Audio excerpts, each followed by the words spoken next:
Hello, something guys and gals. This is something guy 912. So you may notice that I'm a bit of dour on the intro a little bit. That's because for the last week or so, I've been contemplating about my experience with the live-action Ghost in the Shell movie. I was disappointed, but not in the ways I had expected. I expected failure from this movie, otherwise dumbing down the philosophy of the human consciousness, as well as the prospect of having every human aspect of you get turned into artificial limbs and membranes in favor of a visually pretty, but otherwise shallow affair of Western imaginings. While for my sake, I can say that those not familiar with the 1995 original movie, as well as the two-season standalone complex series, will more than likely enjoy it for its simplistic themes and messages. But for me, having been so passionate about this series that I made a four-part fan fiction centered around it, I will not be seeing this movie again anytime soon. But with that disappointment and sadness comes absolute rage. My original reaction to the whitewashing controversy of GiTS was my usual reaction to most progressive field reactions. So what? Combined with a bit of explaining as to why the live-action movie chose Scarlett Johansson as their star. She is the most paid actress of last year, with her raking hundreds of millions with not only her performance as Black Widow from the Marvel Universe, but also choice roles from movies such as Lucy, Don John, Her, and many other cult classics. Not to mention, Shuo Masamune, the creator of the original GiTS manga, was accepting of her as to be the pivotal main character of said manga.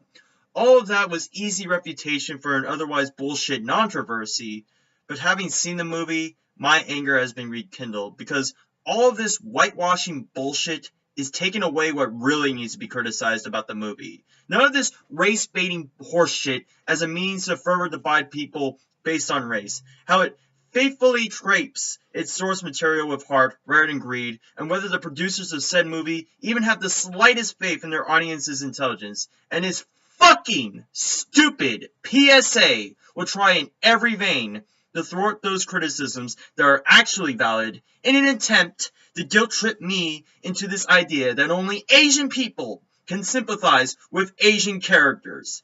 Let's get mad.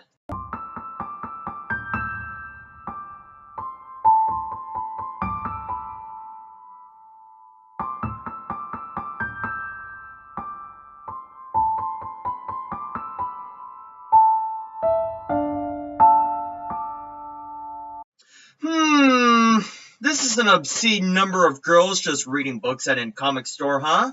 Are you trying to tell us that girls just as often like reading comic books as boys do, huh? Because I can tell you that's a fucking lie. Not that I discourage them from doing so, it just seems a mite prejudicial on your part.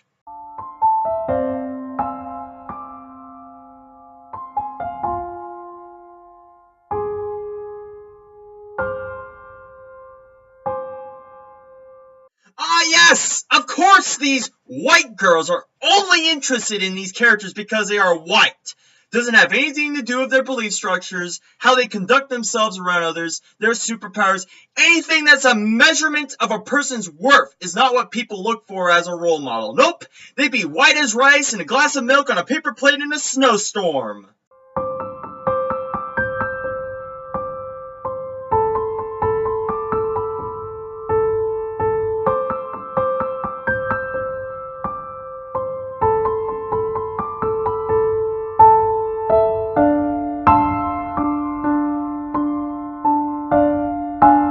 Oh yeah, I'm also sure that this little girl needs to have her fucking superheroes be Asian, or else she totally can't sympathize with them. It's almost like you are secretly the KKK, wanting race purity and denying people to have interracial relationships together. Even the fact that I brought up interracial relationships should be indicative of how people don't empathize with others based on race. But of course, you do, Miss Chewy May. And am I chewing Chewy May too hard? No, I'm definitely eating my Chewy May's bullshit like sweet Copenhagen tobacco. Also, I love that one of the comic book covers you see is female Thor, a forced shoo-in to try to get more females to enjoy comic books, which ironically didn't. It's almost like you actually have to make the character new and interesting to get people to read your comic books or something, for fuck's sake.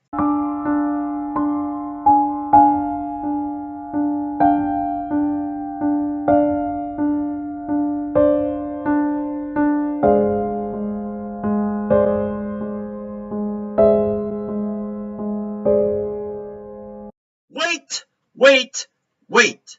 Did you just skip over a comic book cover that clearly has a female Asian character in it? What's the matter? I thought only Asian people can sympathize with Asian characters. Oh, what's that? She's not as cool as Motoko Kusanagi? Well, there we have it. The real fucking reason why you are forcing this whitewashing dynamic on people. It doesn't have anything to do with you being bothered by an Asian character getting a cock before the Asian. It has everything to do with you wanting your precious little thing onto your fucking self. It's all about the control, as that one bitch said in that commercial that ARE took out of context to make me feel bad.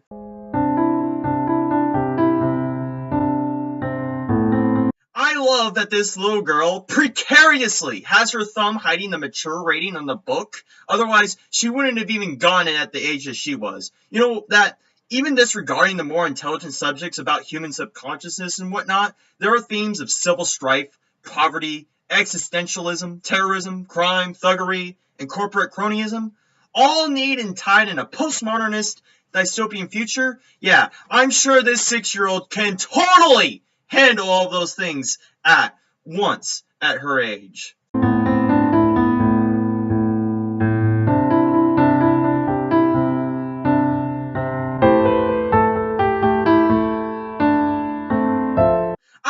And I see a neat interworking of what appears to be neurons in the brain. Yeah, I'm sure she meets about high school level intelligence to understand that clearly. Also, the fact that she's even getting giddy about some random page she flipped and not the beginning part of the page where the context for said page could be explained.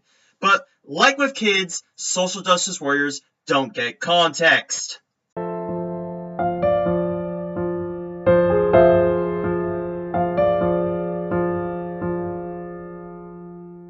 Wow, that comic book dude should get fired if he sold a book clearly for adults to a kid who isn't an adult. I know a lot of you are thinking I'm being awfully nitpicky considering that this is set up for this girl in the future when the live action movie comes out, but imagine how nitpicky I would have been to say that in the frame of time that she was this young, female author didn't come out, nor did this specific publication of the fucking comic book she's buying right now. But that would be pretty dickish of me to criticize the faulty of saying an impossible scenario, right?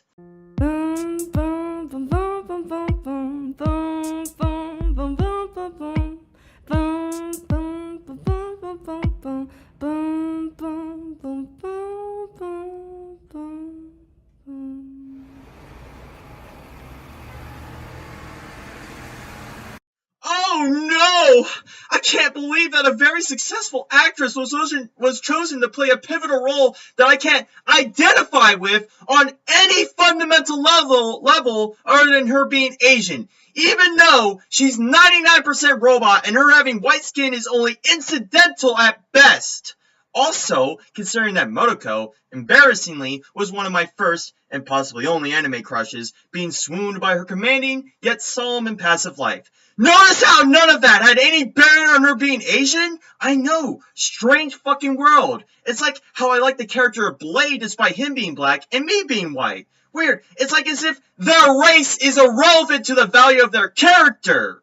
Also, if this whitewashing thing is bothering to you, why weren't you bothered with it when the Ghostbusters went all female? Isn't that women washing? What about able-bodied characters, actors playing as disabled people, like with Daniel Day-Lewis in My Left Foot? Isn't that able washing? Either everything is okay, or nothing is okay. Wise words said from a gay retard. Actors don't get these parts to speak ill will of your bullshit minority group. They've either gained the talent or the fame to gain these roles. It would make no difference to my distaste of the live-action movie if Lucy Liu was playing as the Major, assuming she played it exactly the same way as Scarlett Johansson did.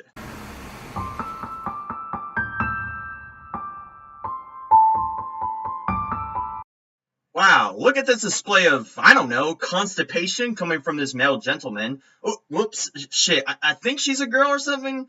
Hey, you almost played the part of the Major as well as Scarlett did. Poorly. Although I always thought that Scarlett was a bit wooden in her acting to begin with.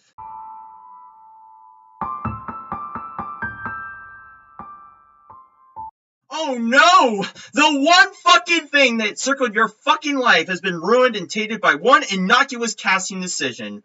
Where were you when you spent all the time trying to make something out of yourself or in one occasion you fancied in? I know that I was spending time enjoying writing fanfics, looking at cars, and watching GiTS all in one because, surprise, surprise, my brain can hold more than one interest at a time. And that, my disappointment of the GiTS live action will not leave a permanent scar on me for the rest of my fucking life. I'm sure there are plenty of talented people who will put their idea up to the plate to resurrect GiTS in a new fashion that will reinvigorate fans of the original. This is not the be-all, end-all of the GiTS franchise. People like myself said it was foregone once Solid State Society came out in 2006. People thought Surge Soda was gone after the 90s, and now you can find it in retail stores like the ones I work at. Old habits die hard. This fucking beast of an anime isn't going away anytime soon because you personally were offended at your own expense. Oh, just fuck off with your disingenuous platitude. Sure, some movies can inspire thought and intrigue in their audience, like how after watching the Lego Batman movie, I had thought about my own existential loneliness at times and my need to push people away. But the idea that fictional characters on the screen, even if they are live acted by real people, can systematically change you as a person is fucking ridiculous. And the idea that the Major being white is such a groundbreaking change that could elicit any real effect is also hyperbolic nonsense, just showing how fucking privileged you are in your first world country. Again, I am using that word in the proper context. So while that is the entirety of this piece of shit video, I'm not done getting foamed at the mouth over this bitch. So what else, besides this video that has a very dramatic like-dislike ratio and view count, despite her only having 229 subscribers, has Chewy done? Oh, that's right, this video, where she's in some shitty hipster bar or whatever, attempting humor or dialogue of something of that matter.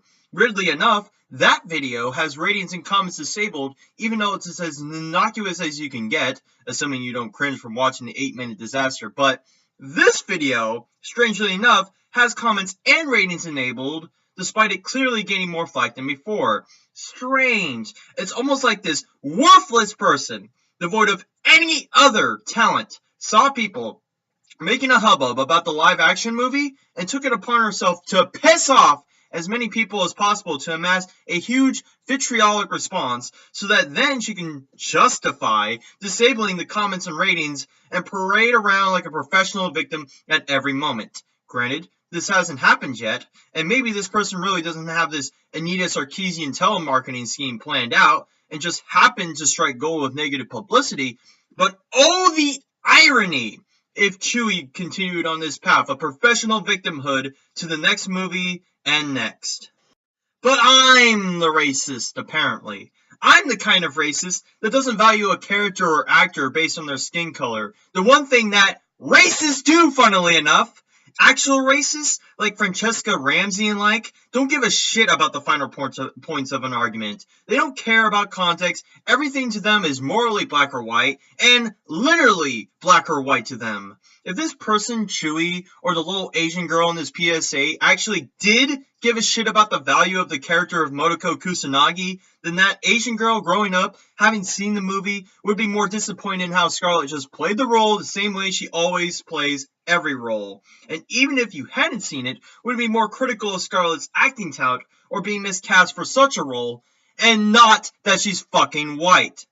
But I'm not surprised that simple-minded people think in simple-minded ways, and racists like Chewy are simple-minded in that instance, even in their attempts to sound poignant. Much like how the live-action movie was all shell and no soul, Chewy goes with the refrain, "Only Asian ghosts in my Asian shell, please!" All the while missing what makes a person interesting to begin with, or what the message of Ghost in the Shell held. See you next time.